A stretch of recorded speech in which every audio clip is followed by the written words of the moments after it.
Hello, everyone. This is a wonderful story on a boy who stole fire from heaven. As you listen, I hope that you enjoy it, you have fun. Please don't forget to subscribe, to like, and to share the video. Thank you so much, and your support will mean a lot to me for me to create more stories like this. Thank you, and enjoy the story as you listen. Thank you. The Ember of the Heart.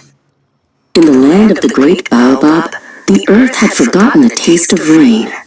The soil was a mosaic of thirsty cracks, and the winds carried only the scent of dust.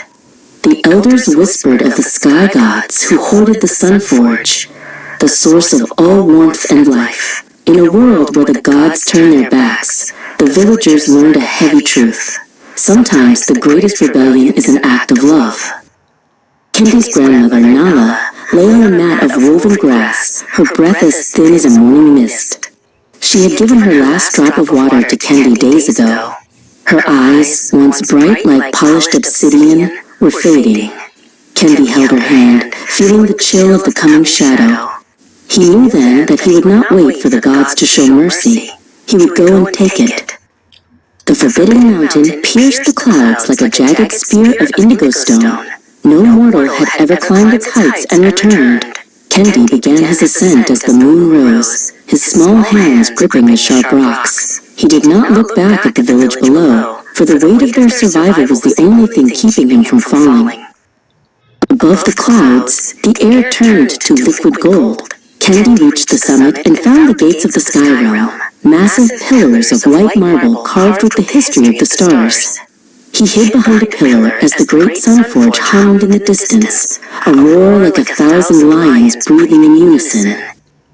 In the center of the celestial plaza sat the eternal ember, a fragment of the first sun. It pulsated with a light so fierce it turned the shadows into rainbows. Kendi crept forward, his heart drumming against his ribs. He reached out with a hollow gourd, lined with sacred mud, to capture the flame that the gods used only for themselves. But the gods were never truly asleep.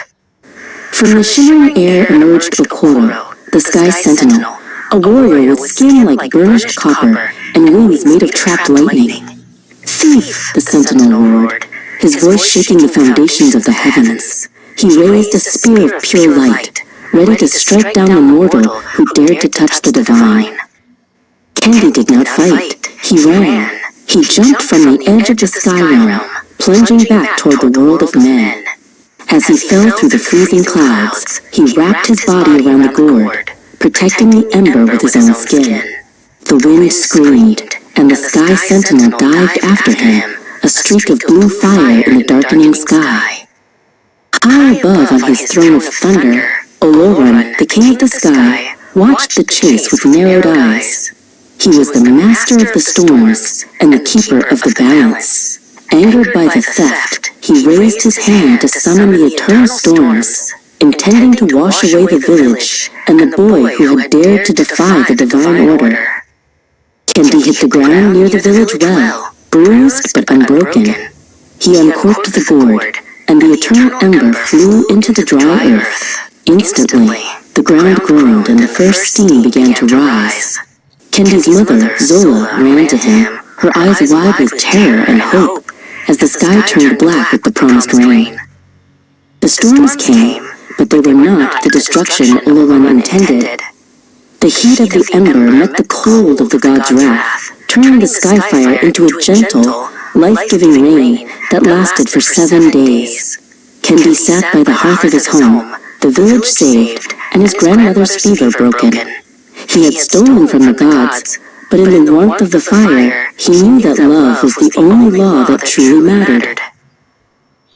Don't forget to like and subscribe, and watch out for part 2 of this story, of the wrath of the gods on Kendo when he stole from them, as he stole from them. Don't forget to like and subscribe, and then share this video so that more people can listen to the story. Thank you so much for your support, and I appreciate it. God bless you. Remember that Jesus loves you and he cares for you. Thank you.